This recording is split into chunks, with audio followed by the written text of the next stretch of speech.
Friends, hello.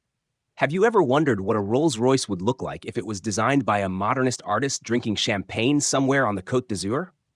Well, I didn't either, until I saw Delahaye.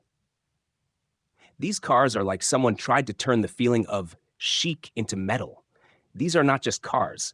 They are when you don't start, but blossom, like a rose on a Parisian's windowsill. Before we dive into this river of French glamour, don't forget to subscribe to the Technomaniacs channel. Click the bell and be sure to check out the description. There you'll find a link to the Delahaye model archive and other goodies. Now imagine, Paris, 1937.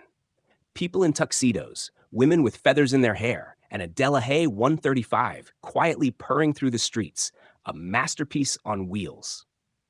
Under the hood, it has an inline six-cylinder engine from 3.2 to 3.6 liters up to 160 horsepower, a manual gearbox, and a top speed of about 170 kilometers per hour, or 105 miles per hour if you are one of those who measure temperatures in Fahrenheit. I think for those years, it was a pure hypercar. Bugatti smokes on the sidelines. Hispano Suiza wipes the luxurious radiator grille. But the real trick of Delahaye is the bodies. The guys from Figoni and Falaschi made such shapes that they could envelop jazz compositions. Streamlined lines, chrome, Art Deco details. The cars looked like they had just stepped off the cover of Vogue and were on their way to see Mussolini to show off their fresh manicure. The Delahaye 135 took part in the 24 Hours of Le Mans, and not only took part, but won, because it looked so good that other cars simply gave way out of respect.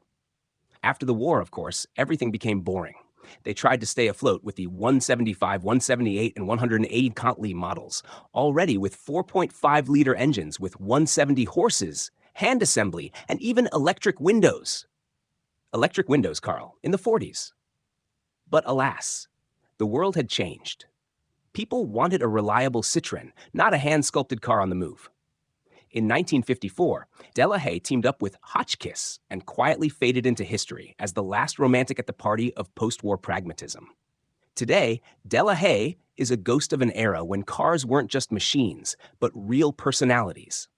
They cost millions of dollars and gather dust in the collections of wealthy aesthetes, or are taken to concours d'elegance to remind us what true automobile magic is.